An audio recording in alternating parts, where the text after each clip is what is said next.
Prudký puk, ktorý sa ale Skaličanom nepodarilo spracovať. Toto je ale Vybíral, ktorý vypracoval veľkú príležitosť. A Skaličania idú do dvojgolového vedenia.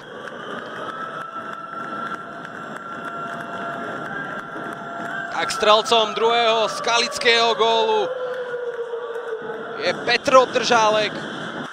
Skaličania stále s príležitosťou na to pohroziť. To bol Škápik, ktorý puk iba prepustil, dostal sa až k Obdržálkovi. Toto je Škápik, jeho strela. Ďalší odrazený puk. Rabčan nevie, kde je, ale toto sa zdá, že je tretí gól Skalických Kráľov. Tak naozaj vstup do zápasu ako hrom. A ešte sú tam aj... No a vyzerá to tak, že...